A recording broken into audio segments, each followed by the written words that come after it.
Well, thank you very much, Lorna, and good morning to all ladies and gentlemen. For those I haven't met, my name is Mike Cranfield, and I live in a place called Dollar, wee little place, little village in Scotland, underneath the Oak Hills near Stirling, and I am a full-time water diviner. Now, I've called this talk a VE Day look at a water diviner. And that's where I want to start, right back at VE Day. Now that's 50 years ago. So stretch your imaginations and your minds and go back 50 years.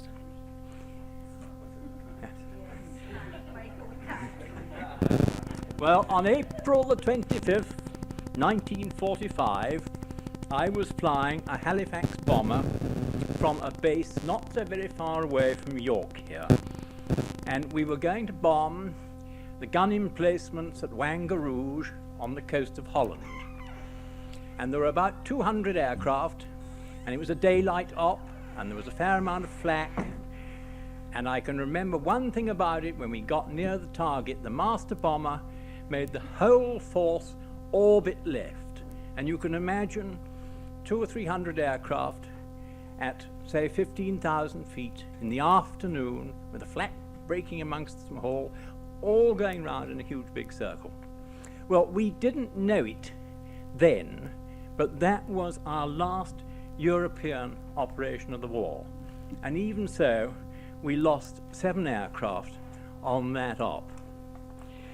Well, after that, on May the 10th, I know this because it's all in my logbook, on May the 10th, we were going down to an aerodrome called Snaith, which is just south of York here, and we were loading up with all the unused bombs 2 or 3 times a day and flying these bombs out and chucking them down in the North Sea.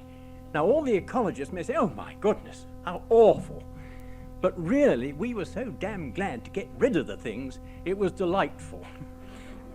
So that's what we did, and then we took our ground crews on trips round the Ruhr, showed them what damage we've done, and then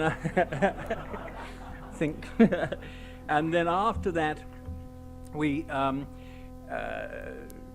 took the troops back from India in a different aeroplane. And then after all that, at last, after 5 years in the service, we were demobbed. We were suddenly free. There was no service discipline, no more PT parades at 6 o'clock, no more orderly officers at weekends, no more having to fly an aeroplane in horrible dirty weather, no radar aids in those days, and no more being ordered to do this and that by high-ranking officers. It was freedom, as it were, at last. Now again, I want you to use your imagination. There is a gap of 43 years, and after 43 years, I joined the British Society of Dowsers. And I take up the journal, and I was amazed and interested and amazed to find how many military and service personnel were running the show. I mean, there were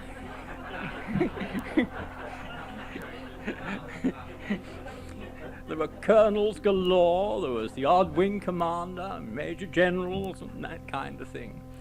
And in my imagination, of course, I was back 43 years again in the service. And I heard a voice saying, "Smarten up there, Cranfield. Chest out, stomach in. By the right, quick march. Dowsing by numbers, begin." I even wrote to a general on some small pretext, ending my letter in the usual service way. "I have the honor, sir, to be your obedient servant, Michael Cranfield, flying officer." Then on a more serious note, I looked at it in quite a different way. What made or motivated all these highly distinguished, high-ranking officers to take up dowsing and get an interest in it in the first place? And can we learn anything by their example? To achieve high rank in any of the services, you have to be very, very able. You have to have a well-disciplined mind. You must be able to define problems and come up with workable answers. You have to be very practical and be able to cope with difficulties as they arise in any part of the world. The very word service means that you are giving your talents to the nation. I would very much like to know, in each instance, what made these officers start to douse. And I can guess in some cases it might have been sheer necessity. But having started, what a wonderful contribution they have made to dowsing, and we, the ordinary members, must be truly grateful. Well, I'm now going on to quite a different subject altogether. I'm going to talk about the dowsing image in central Scotland. Now, my bailiwick extends from Aberdeen in the north down to the borders in the south. I don't cross the border because it's a different ball game in England. And when I started in central Scotland about 6 years ago as a commercial operation, really, I was extremely fortunate in my dowsing neighbours. In the north, there was a man called Neil Much, and he was an experienced country dowser who specialised in farm work. And in the south, of course, was Edwin Taylor, who was a wonderful man and a wonderful dowser. Both have been a great help to me personally, because when I get a client that I feel I can't cope with, or I haven't got the time, or he's too far away, I can either ring up one of these two men and I know that client will be dealt with professionally and everything will be fine. Many, many years ago, there was a distinguished man in Scotland called a Mr. Ballantyne. But since his death, nobody has really filled his shoes. And I tried to fill that place. I found the general run of farmers, which is 70% of my business, the general run of farmers quite passively benign to dowsing. The professional classes, the lawyers, surveyors, drilling companies, regional and district councils, were really very anti. I won't put what I've got down here, just call it anti. Also, the geologists and engineers. Not all of them, the ones I met. The general public were inclined to disbelieve the whole thing. And that was the image. Now, my job was then to persuade the professional men that dowsing for water had its part to play in the rural scene. The farmers, who are my main clients, accepted that dowsing would work if it would save them money to bore for water. Simple as that. I was very fortunate in the drilling field, as a driller came to me 6 years ago, starting up his new company, an experienced driller, and said, could he work along with me, because he drilled some of my work. And we've just worked together for 6 years, and it's a very close and fruitful relationship. If you have a success or two, the word soon gets around. And the word soon got around to the surveyors. Now, and especially the factors. In Scotland we have a number of very large estates, and on these estates generally is the estate factor, who is a very highly qualified and competent surveyor. And so I got work from the Buccleuch estates, the Athol estates, the Strathmore estates, the Wemyss estates, and on Monday I'm going down to the Roxburgh estates. So really they're very, very good people and easy people to work with and for, because they just let you get on and do your job and pay you on the nail. So what more could you ask? So that really only left the geologists as my main stumbling block. The BGS in Edinburgh were downright unhelpful. Their head office at Wallingford, no, I won't read that, they were unhelpful too, with one exception. But after much soldiering on, and I was put in touch with the geologist at St Andrews University, and really they are absolutely wonderful. They go out of their way to help you. There doesn't, touch wood, appear to be any charge. So you go along and you see them, or you write them, and you ask for a report if you're a bit stuck. I'll explain, I've got my own geology map, but it's in such large scale that sometimes you have to go to a geology department and find out more detail. But they're absolutely wonderful, and I'm over the moon with them. The district and regional councils are really quite a mixed bag. I do get work from the central region, that's all round Stirling, the middle of Scotland there. And not only from the, interestingly, from the water department, but also from the planning and development departments. They asked me to go the other day, they're making a bird sanctuary around the Forth, and they wanted fresh water for the ducks. So we went along and did an operation there for them. The environmental health, of course, are really my best friends. I mean, they go out and they're forever condemning water supplies that come from springs and that kind of thing, and telling the people, oh, of course, you've got to get a borehole. So they really are quite... Michael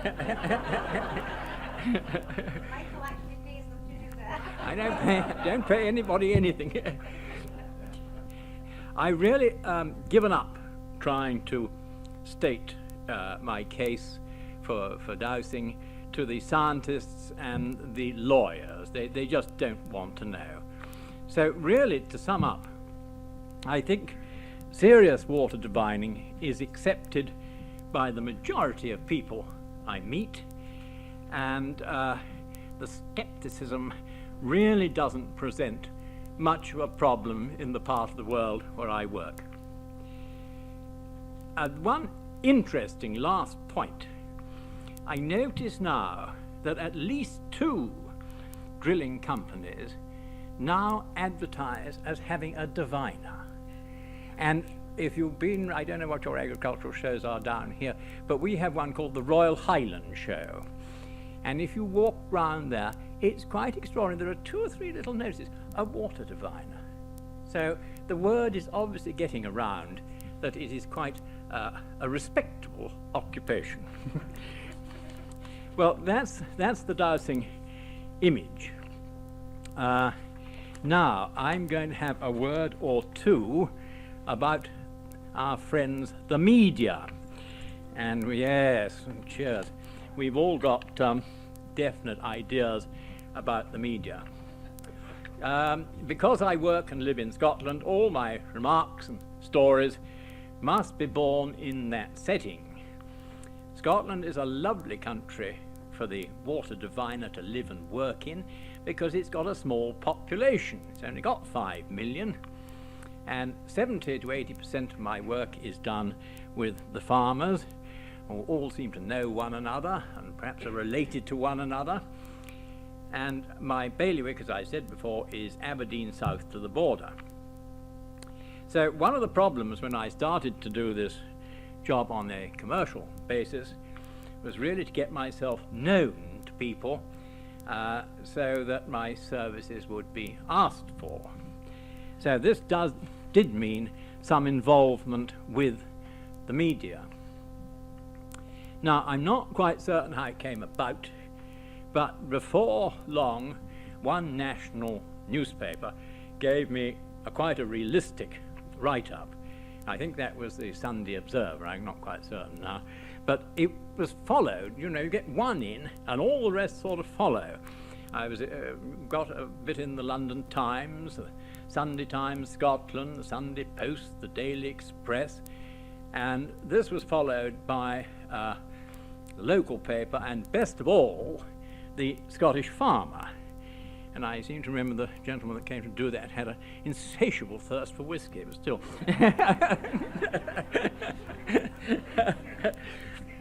Anyway, the Scottish Farmer has a circulation of about 90,000, and it goes all among the farming fraternity and is read time and time again. After that, somebody rang me up and said, would I do a radio thing? And being terribly green, I said, oh yes, I'd love to do that, that's great. And it was the most frightening thing I've ever done. They lock you in a little room. This was at Stirling University. And, you know, it's just a little room, and a microphone, and earphones. And suddenly a distant voice comes on the earphone saying, what's your name, sort of thing. And you've got about 2 minutes to put over your story and answer the questions. So if anybody's asked to do a radio interview, just be prepared. It might be that sort. And it's very, very frightening, because you don't know what's going to be asked. And then we had a TV thing. Now, I don't pretend to be half as good as Donovan Wilkins, so, but the ITV people came along on their Scottish news thing, and a charming girl came along, and we had a very pleasant and enjoyable day, and the thing went on, and marvellous, these people, they edit it so beautifully. It's a little story, and they did it very well, and so I was quite happy with that. And then the BBC came along and wanted to do the same thing, and again it was a charming girl. Aren't I lucky? And they made a jolly good job of it on reporting Scotland. And it's incredible how many people see these programs. They come up to you and say, oh, saw it on television the other night. But it all sort of adds help to the story. Then the BBC rang up from London, and they said they had a weekend thing and a program called Strange But True. Well, I don't know if any of you have seen this Strange But True. It's the most extraordinary thing. They have Uri Geller sort of bending spoons and car keys and lights coming down. I thought, oh God, oh Lordy, that's not for me at all. So I had sent them some information on myself, and they kept on ringing up, and I said, no, I had to write rather firmly and said, no, I'm terribly sorry, I don't move more than 5 miles out of Dollar, so it's off. But beware, some of these London, I think, ones can be very naughty indeed. And then we had another television program who wanted to do something leisure-wise weekend, so I put them over to the Scottish Dowsing Association, because I think that is one of the helpful things to have a local dowsing association, so that when you get asked for these things that are out with your own thing, you can put them over knowing it's going over to some sort of organization that will deal with it. And I think that is all I've got. Oh, is it? No. Oh, well, it's only a big warning here. Just be careful of the TV.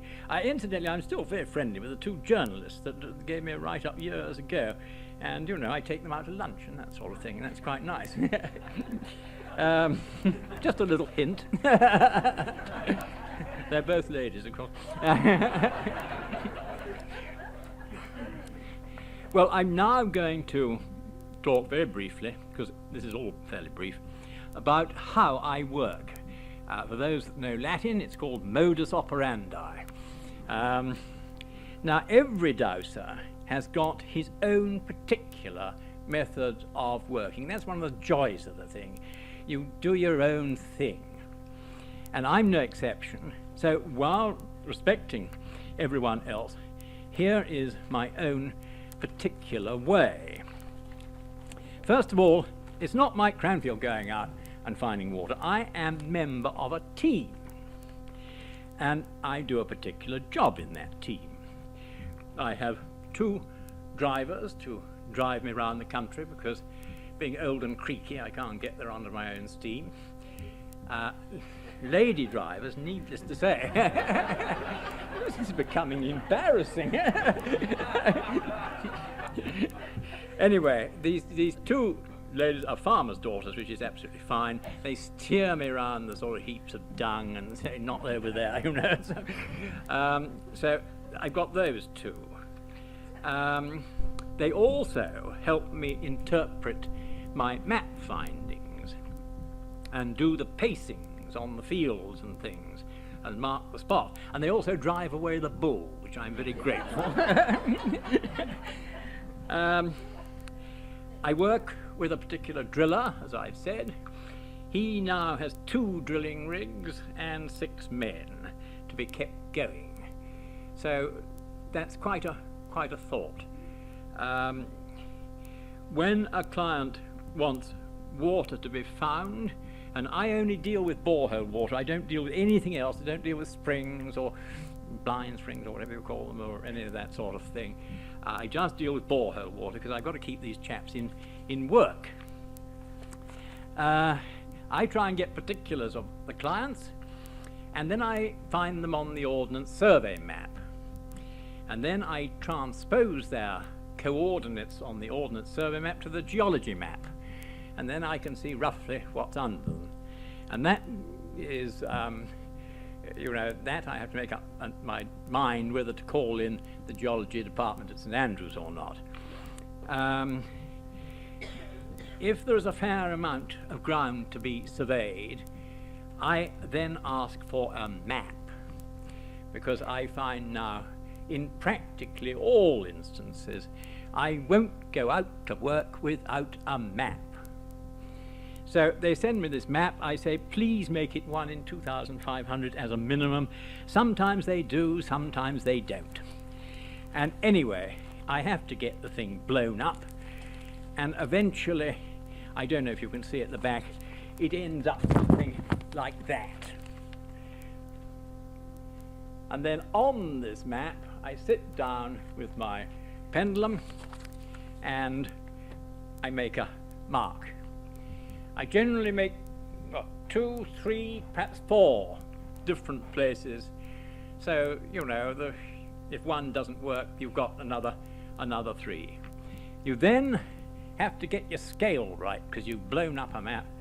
And so you get your scale, and then I just measure off. So when I arrive on a farm, I've got this in my hand, I've got my driver with me. I say, right, dearie, start at that gate there, 100 paces up there, 20 paces there, and stop. And she does, and I douse towards her, and I find the water. Then I tell the man how much and how deep. But it does make my job so much easier. And generally, anyway, your client will say, well, he'd say, well, I'd like my water found round about the steading, or, if it's for irrigation, down by the tatty fields, or something like that. So you get an idea. But I will not go now unless I have a map. I say I won't go. If a man wants water just for a country cottage or something, and he's got a garden half the size of this room, well, that's fine. One can cope with that all right.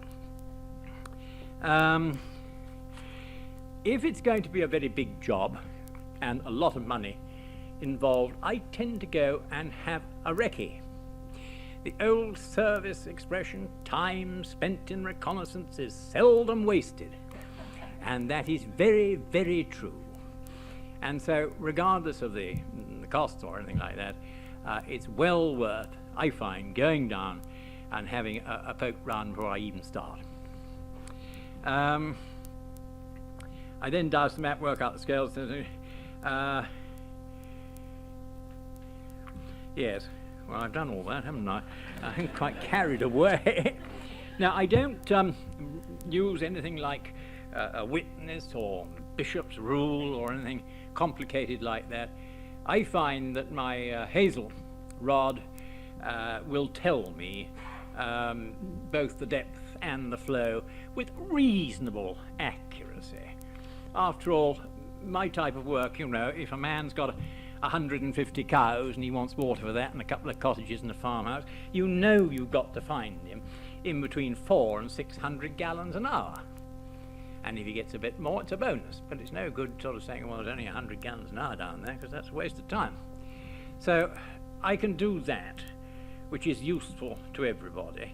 It is also useful because I write a report to the driller when I come back, so that he knows approximately what he's going to go on to. So he takes the correct amount of pipes and all that sort of gubbins. The other thing is that I have to look to see that I can get a drilling rig into where I've marked. It's no good marking a lovely site for water on a slope like this room. I mean, what's the drilling rig going to do? So there's all these practical things you have to look out for.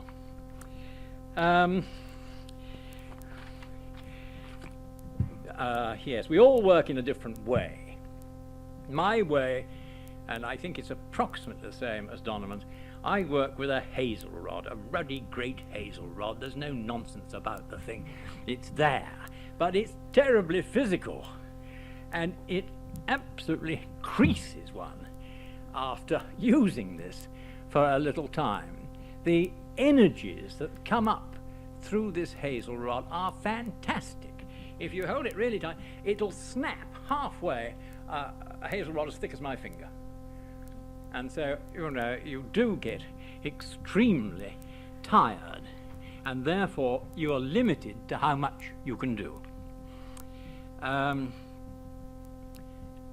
find now that whereas 2 or 3 years ago I could go out twice perhaps or 3 times a week and get my water, about once a week for a big job is enough.